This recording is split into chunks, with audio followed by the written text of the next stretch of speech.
Hoje é dia de falar de Logos aqui na garagem, um modelo que o pessoal pede muito aqui no canal. O Logos tem uma história bacana, ele foi produzido entre 93 e 96 e muita gente não sabe, mas a produção dele foi superior a 120 mil unidades. A gente vai contar a história e mostrar esse exemplar GLI em detalhes a partir de agora. Saudações, pessoal! Hoje é dia de falar de Logos. O Logos, como eu falei agora há pouco na cabeça do vídeo, é um carro muito pedido pelos nossos seguidores, porque foi um período bem próprio da Volkswagen e da Ford com a Auto Latina, e isso gera curiosidade. Aliás, agora que eles estão chegando nessa fase de clássicos, né, ou seja, 30 anos e tal da produção, já coloca placa de coleção, como esse aqui, né, vai pôr em breve, a gente já vê como esses carros eles voltam a ser valorizados, porque eles têm uma história muito bacana, porque a gente sabe que, na prática, muitos carros da Auto Latina foram meio queimados aí pelo público. Então, Pointer, por exemplo, a gente falou de Pointer GTI, um carro muito legal de andar e, na verdade, era uma ousadia da indústria automobilística no sentido de que, na época, a gente tinha versões esportivas, verdadeiramente esportivas, legais de andar e que desapareceram, né? Hoje em dia a gente tem SUV dominando todo o segmento, não temos mais muitas opções de carroceria, ou seja, as nossas opções de compra atualmente, elas diminuíram, né? Porque quase tudo que você vai comprar ou é SUV ou é crossover, né? Daí tem picape, tem outras coisas, mas eu digo em termos de carro. Sedã segue também, mas ninguém mais fala tanto em sedã como falava alguns anos atrás, e é engraçado, o carro duas portas não existe mais, tirando esportivo.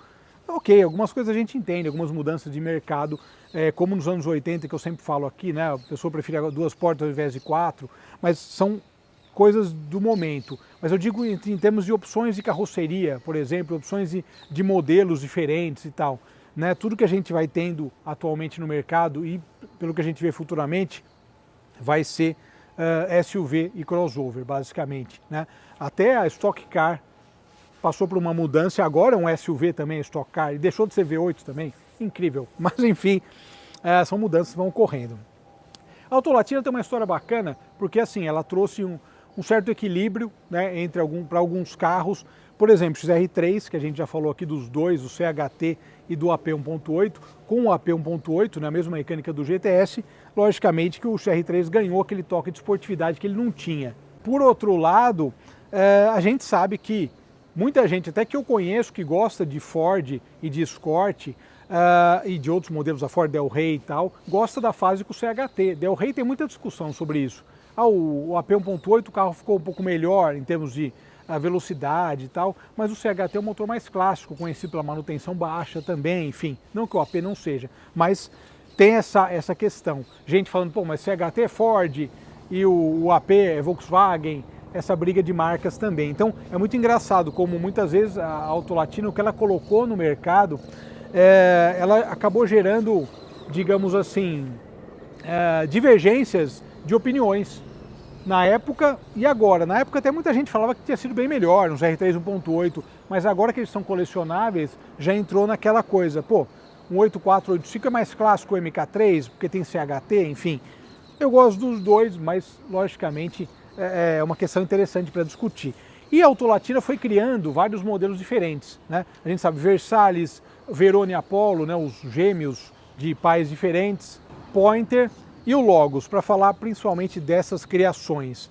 E o que é interessante também, é uma coisa curiosa, a gente vai começar agora a falar da estética, né? A gente vê as dimensões do carro, é um carro que tinha um estilo muito bacana, que eu sempre achei interessante, e nessa de pedir pautas e tal, o pessoal sempre pediu para falar das versões. A história é muito legal porque a gente tem CL, GL, GLS, CLI, GLI e o GLSI, ou seja, 3 versões, e ao mesmo tempo a gente foi tendo o começo carburado, depois injeção, ou seja, é muito engraçado que a Volkswagen fez uma mescla de coisas, né? Em 93, aqui no Brasil a gente tem 89 e 90, os primeiros modelos com injeção, e depois a injeção só chegaria para valer na metade dos anos 90. É muito engraçado essa questão da injeção aqui no Brasil, né? Importações abertas e mesmo assim ainda carburador e tal, uma certa dúvida de pessoas fazer manutenção, é melhor o carburador do que a injeção. É engraçado, né? Mas realmente foi algo que aconteceu. Então basicamente 3 versões, esse aqui é 94, foi lançado em 93, esse aqui é 94. Bom, primeira coisa para falar desse carro em termos de estética é a dianteira. A gente falou recentemente do Passat B4, né, o Passat alemão, que era trazido do México na época, e a gente nota como a Volkswagen alinhou muito o estilo dos carros naquela época. Você olha o Passat, ele tem um quê de Logos, um quê de Pointer, é bem interessante. Isso eu notei lá, mas eu acabei não falando naquela matéria, mas eu aproveito para falar nessa, que foi a pauta seguinte, né? Então a dianteira tem uma personalidade bem interessante, o Pointer até foi um dos carros mais bonitos do mundo, enfim, tinha umas coisas desse tipo. Então, bacana também. A ideia do design desse carro, um design bem próprio, bem nacional também na época, para criar um carro totalmente desenvolvido aqui também. Isso é bem legal falar. Essa versão tem os para-choques na cor cinza, olha que interessante, ele não era pintado, o GLS era pintado, num determinado ano o GLS era pintado.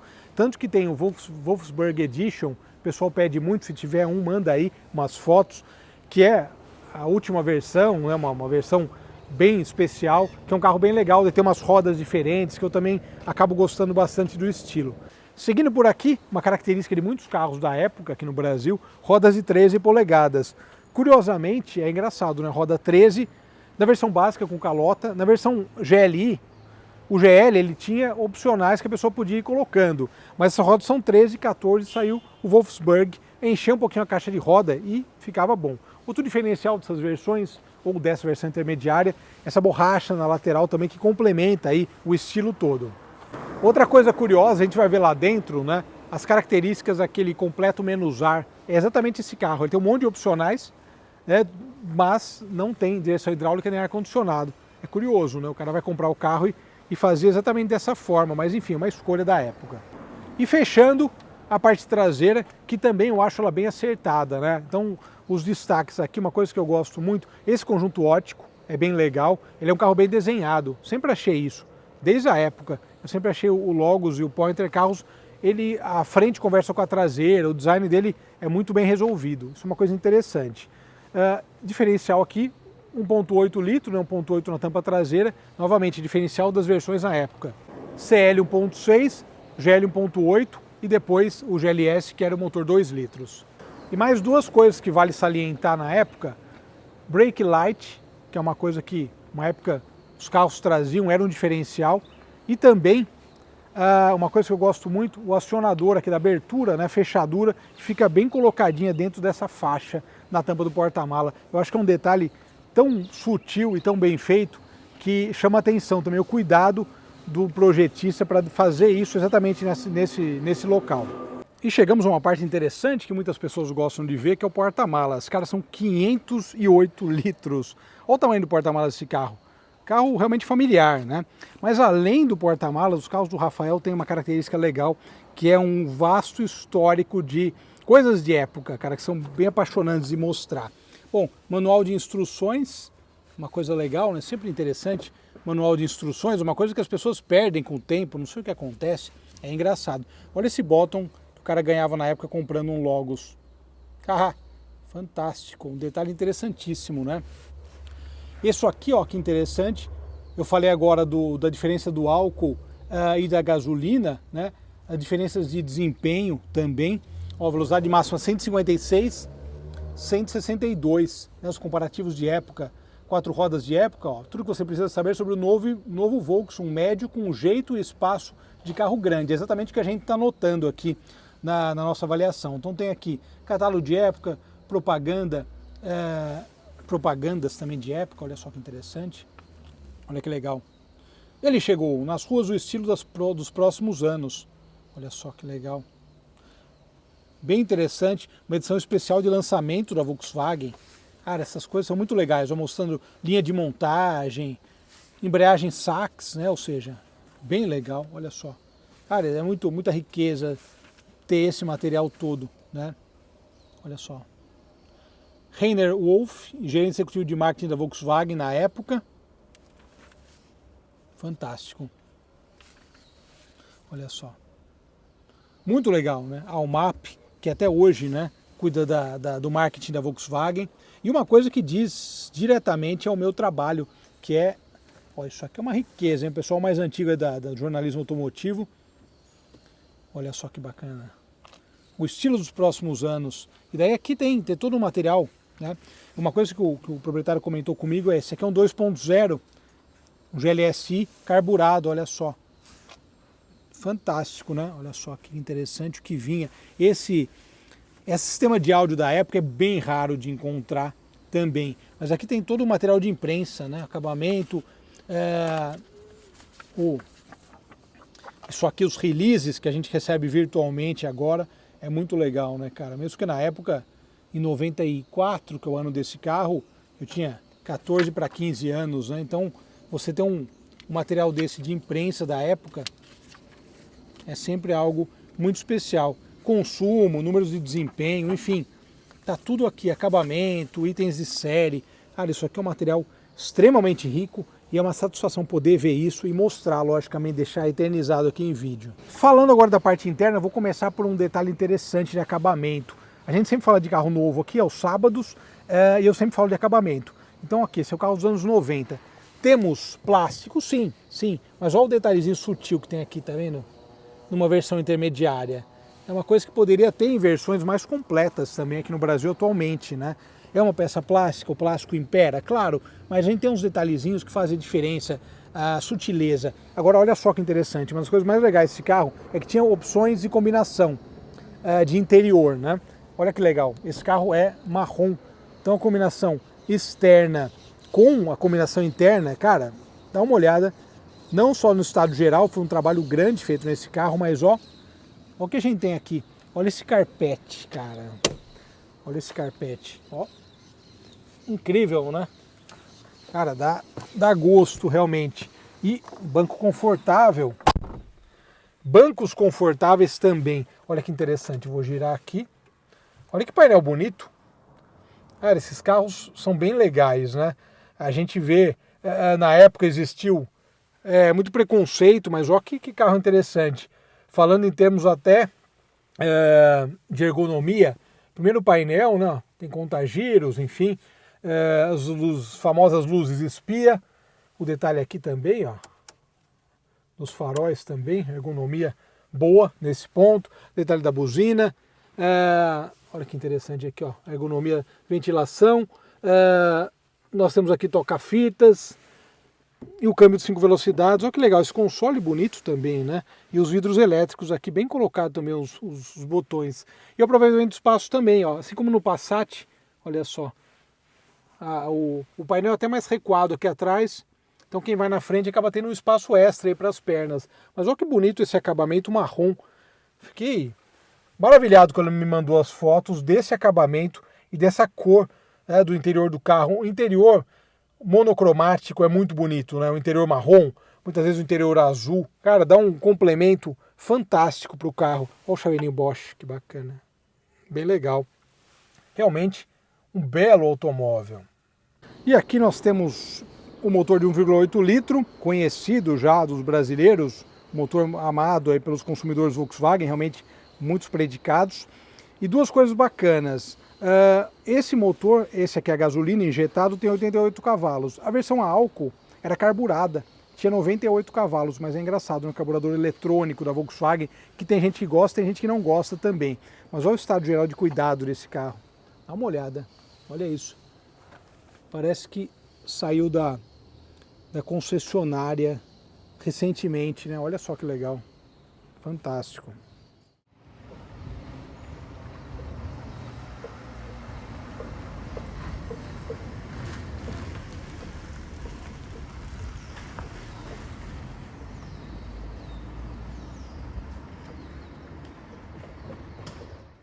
Muito bem, Logos GLI, olha só que interessante, esse exemplar de 94. Uma coisa que você estava comentando com o proprietário justamente sobre, olha só, ajuste manual de tudo, mas estava comentando com ele sobre a questão de como algumas coisas elas são legais também, né? Por exemplo, dirigir carro com cabo do acelerador.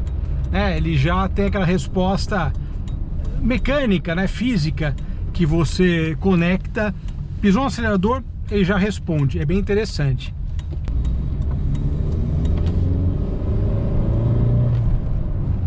Mas Aliás, o Logos, deu um tempinho para ouvir meu motor enchendo.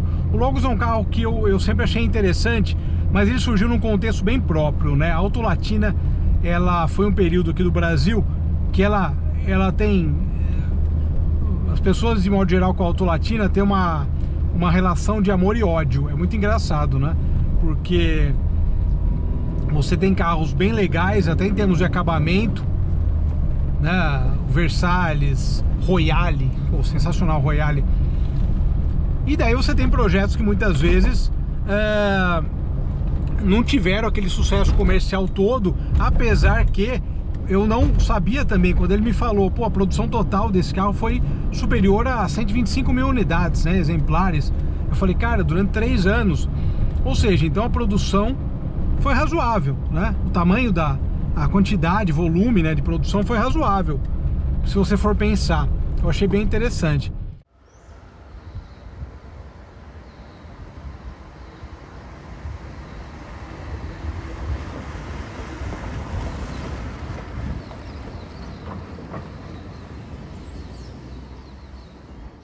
Mas sem dúvida que é um período próprio da indústria nacional. A gente teve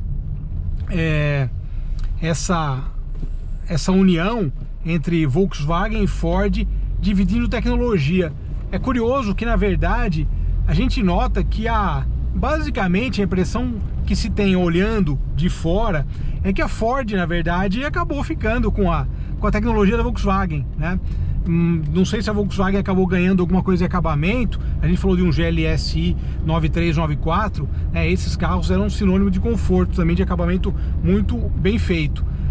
Isso talvez tenha sido um toque da Ford, né? Por conta do Versalhes. Mas é engraçado, né? Essa mudança de motorização. Eu até comentei na matéria que muitos falavam na época, pô, a Ford ganhou o Del Rey, os R3, o Escort Guia também 1.8, mas muitas vezes tem essa divisão, né? É melhor Ford com motor Ford. Eu acho engraçado que uma vez eu ia gravar uma matéria com os R3, os últimos, né, o 2.0, e lá entrei num fórum, né, de Ford da Inglaterra, e o pessoal comentando sobre XR3 de maneira geral. E foi bacana porque os caras falaram, pô, mas um Ford com motor Volkswagen, que absurdo, né? Os caras lá na Inglaterra. Enfim, né? Cada país tem as suas características.